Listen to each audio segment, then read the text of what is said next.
Well, hello everybody. I am Scotty the Trainer and welcome to Scotty the Trainer Tuesdays. Thank you so much for joining me. Well, I'm closing out this month's Scotty the Trainer installment as we're continuing to talk about think twice before you call them your best friend. Think twice before you call them your best friend. So many times in life, as I've been dealing with, relationships are very important. Now, even the most solitude of people realize that we do have to have some form of relationship with people all around us. We work with people. We deal with people every day at the store. We have Facebook friends. We have people that all the time tell us, yeah, I'm always there for you. But as we've discovered over the last few installments, not everybody that says they're there for you is there. But a true friend will be there, and especially someone that you and I decide to give them the title, my best friend, then you know they better be there. They better be there through thick and thin. They don't need to be the type of people that when things get thick, the crowd thins out and leaves us there to stand by ourselves.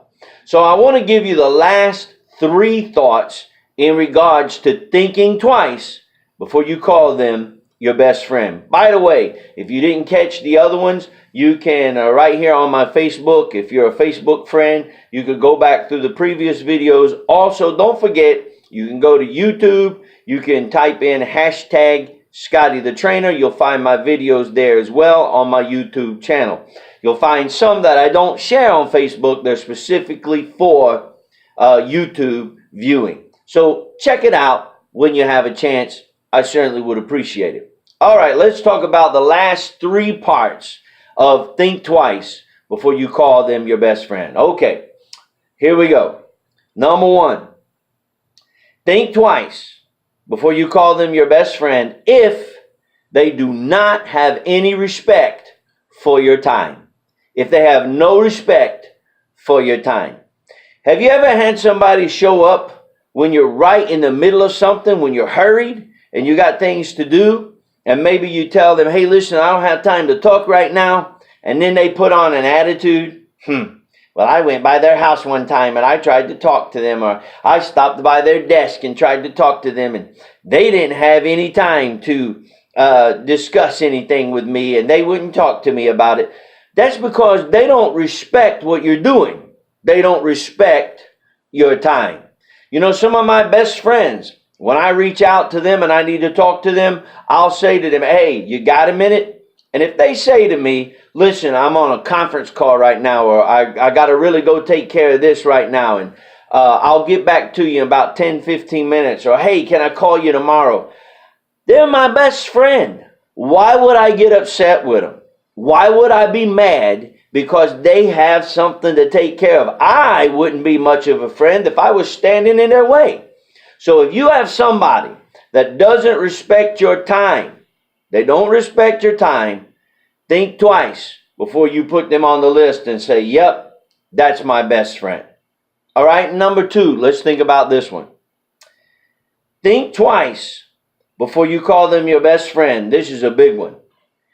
If they embrace an accusation against you, if they embrace an accusation against you before they've heard your side of the story, think twice before you call them your best friend. A lot of times people will hear something about somebody and they just automatically run right to that and say, yeah, I believe that. And they never even let you tell your side of the story. I've had people do that in my life.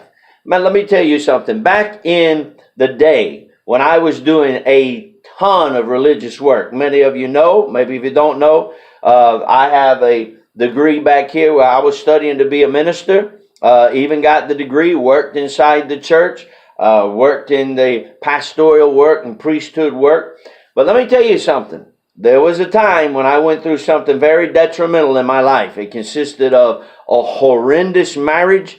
It consisted of a divorce, an ugly, nasty custody battle. And some of those religious, Bible reading, God believing people were some of the first ones to cut me out. Still to this day, some of them can tell you, well, I heard this or I heard that. And not a one of them have ever picked up the phone, though they have my number. Not a one of them have ever checked to see what really happened, what was going on. Those are the type of people that you cannot put on your list as your best friend. If you have someone that is always looking around and as soon as they hear something negative about you, they go, oh, really? Tell me more. Tell me more. And then when you come around, they start acting different. Then you and I need to start rethinking, is that really a best friend? Because a best friend is somebody that knows you. I've said this before.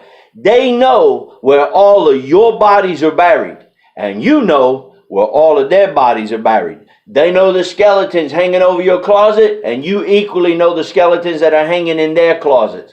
And they're the type of people that you say, you know what? A true best friend, you can say, if you bring me down, I'm going to bring you down with me. And you can laugh about it and say, no, we're not going to do that. But if somebody is willing to listen to gossip or garbage about you and never once have a conversation with you, that's a person you need to mark off your list from calling your best friend. Because your best friend knows you. When they hear trash about you, they stop and they say, wait a minute, I've never known them that way. I don't know that that's how they are. I'm going to talk to them and get it straight from the horse's mouth before I start believing any garbage. So think twice if they believe or they embrace an accusation against you before they even talk to you about it. The last thing that I want to give you is this. Think twice before you call them your best friend if, when you spend time with them and you part company, if you feel worse than you did when you first got together, think twice before you call them your best friend.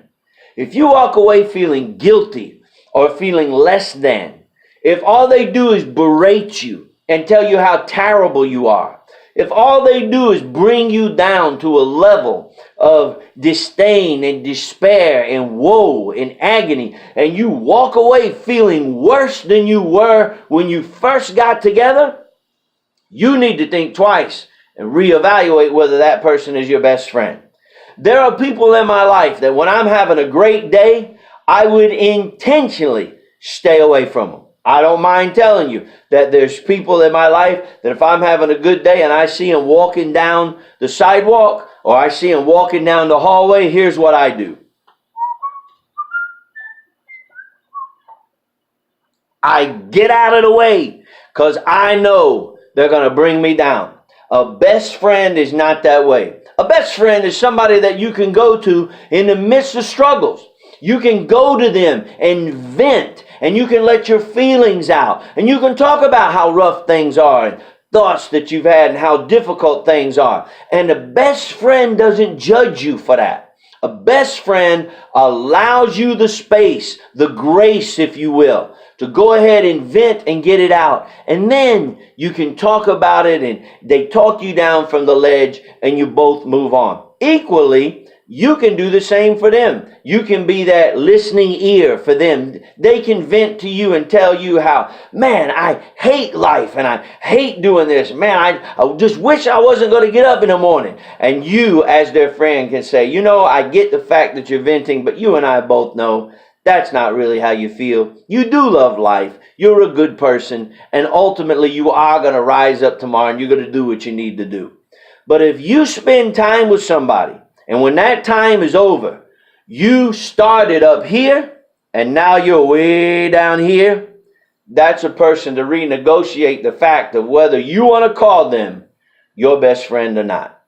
Remember that success is oftentimes connected to a relationship or a friendship. Equally, failure oftentimes is connected to a relationship or a friendship. I think that we as people, there's nothing wrong with reevaluating who do we let get close to us. When somebody tells me I got hundreds of best friends, I get leery of that, because the fact of the matter is, the people that you call your absolute 100% best of the best of the best is a very small group. And there's nothing wrong with that. It's better to have a few people that you can trust and will have